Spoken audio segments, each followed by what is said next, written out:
1.3 billion and counting. You must be wondering what this is.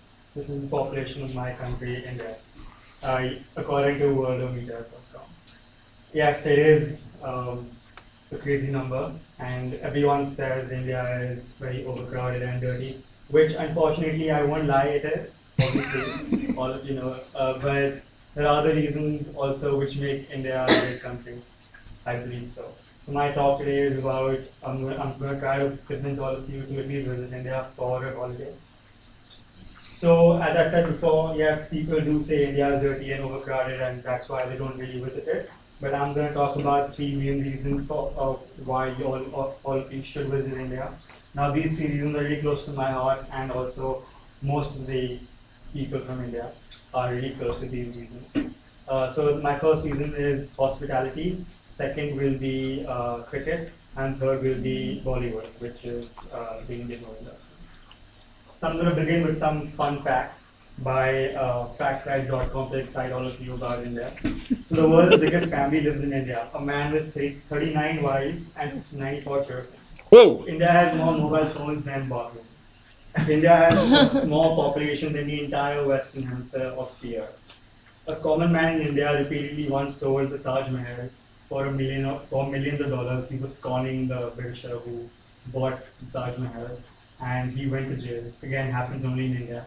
Now for all of you think India is poor, the richest man in India, Mukesh Ambani, built a home valued at $1.2 billion with 27 stories, 3 helipads, a 6-floor car park, a staff of over 600, a 4-story hanging garden, and a cinema. And my favorite, Indian housewives hold 11% of the world's gold reserves. That is more than the US, IMF, Germany, and Switzerland combined. Now, when someone asks me why they should visit India, the first reason I give them is lavish hotel culture. I mean, there's nothing like hospitality in India. India and hospitality literally go hand in hand, and we definitely have really, really, really amazing hotels. A survey done by the Times of India in 2011 said that India has 480 five-star hotels, which is the third highest any country has. And believe me, these hotels are spectacular. So I'm going to give you a couple of my favorite hotels which I have stayed in, and they are really amazing. And hopefully you get influence to go. The first is the Rambagh Palace, Jaipur.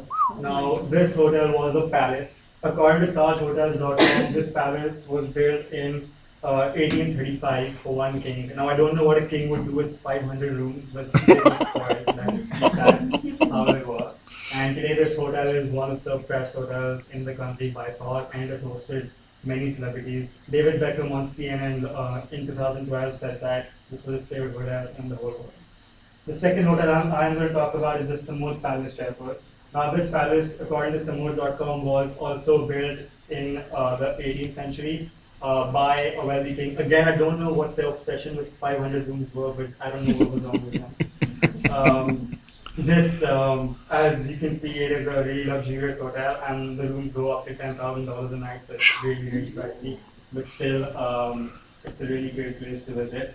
And the third hotel, by far my favorite, is because I'm a bit biased towards it, because it's in my home city, New Delhi.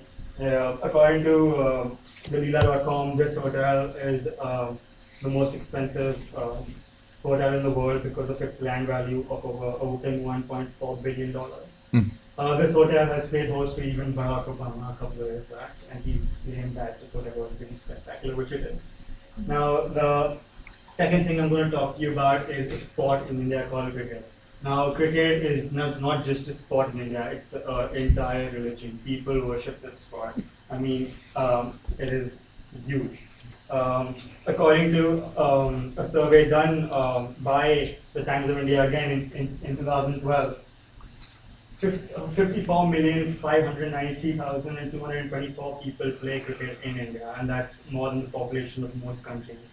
And out of these, 16 people make the national squad, and these 16, believe me, are the luckiest men alive. I mean, they're worshipped, they are the most famous, most successful, and people love them. I'm going to talk to you about a couple of cricketers, just two of them who you might bump into, and they all have museums in New Delhi and Bombay. So if you know, it's a really good thing to see.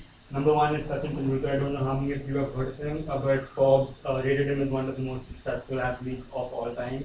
According to ICC-cricket.com, him in his career of over 25 years has played 700 matches and holds at least 15 Guinness Book of World Records. I mean, he is worshipped in India. If you don't know who he is, then before going to India, please do, because if you tell people that you don't know who he is, they'll take care of himself. And second, Mahendra Singh Dhoni, he is our captain. He has many biographies after him. He was in the news recently because Forbes rated him as the fourth richest sportsman in the world. He earns more than $50 million a year. That's really good for an athlete. And Yeah. he has such a big fan following that when he changes the hairstyle, the whole nation does. And saving the best for the last, what India is known for, undoubtedly Bollywood. Bollywood is huge. And you know that people have this misconception that Bollywood is a rip-off of Hollywood. However, let me tell you that Bollywood is a much, much bigger industry than Hollywood. According to BollywoodNews.com, the first Bollywood film was made in 1899, 11 years before the first Bollywood film was made. According to Times of India, they did a survey last year on Bollywood versus Hollywood. And in the year 2015, Bollywood sold 4.3 billion tickets compared to Hollywood's weak 2.7 billion tickets. So it is a much, much, much bigger industry by far. I'm going to talk to you about a couple of famous legends who have been a part of this industry and who all have beautiful, beautiful museums in Bombay, where Bollywood is. First is Raj Kapoor. I don't know how many of you have heard of him. Undoubtedly one of the biggest movie stars in India ever. He ruled the hearts of millions in 40s and 50s. Now, one thing really unique about him, he's the only person on earth to visit Russia without a visa, because the president's wife has had such a big crush on him that she died, and she said, I have to meet him, and they couldn't arrange a visa for him, unfortunately, due to some country politics. However, he flew into the country without a visa, just because the president allowed him to. Second guy, Dev Anand, unfortunately, he's passed away now, and I knew him personally. He was one of the most classiest men ever, and he was such a big star that when his movies used to come out, the government used to give national holidays. And third, of course, the living legend Amitabh Bachchan. I'm sure you guys have seen him in The Great Gatsby. He's a huge living star, and there's only a little I can say about him, like he's something else. This movie is particularly why Bollywood is so famous. It holds the world record. According to the Times of India, it has a run in the theaters for over 21 years, and it's still running. And believe me, every week, and I've seen this movie 70 times in theater. And this movie has broken all records, and the halls are full every single day. So it's every single week. So it's a bit crazy. And it's all because of this guy right here. I don't know how many of you have heard from Shah Rukh Khan. CNN IBN last week has rated him as the most famous celebrity in the world. Forbes rated him as the second richest actor with a net worth of whooping $750 million. I mean, he is something else. And why I appreciate him so much is because when he came to Bombay, he only had around, if I convert it dollars, probably $10 in his pocket. And he had no parents, no family, and look who he is today.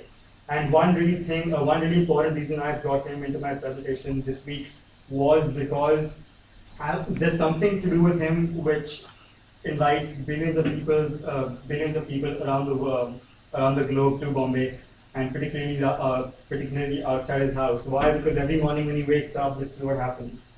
Every single morning. And believe me, there's something all of you really should witness. I mean, there's nothing like this. This happens every single day without fail, and this happens nowhere in the world. And this just shows how how big Bollywood is in India and why people worship it so much. So today I spoke about and again, even though people say India is dirty and a bit poor, it's true but that's only because of the large disparity between the rich and the poor. The rich are super rich and the poor are super poor. So that's the only difference. But however, I hope that due to India's hospitality, Bollywood, and cricket, that you guys are convinced to come to India and visit India. And don't worry about the English problem, because it's a misconception that Indians don't speak English. In fact, we're the second largest English-speaking country in the world. I believe India is truly amazing, and if you haven't seen India, you really haven't seen it. Okay.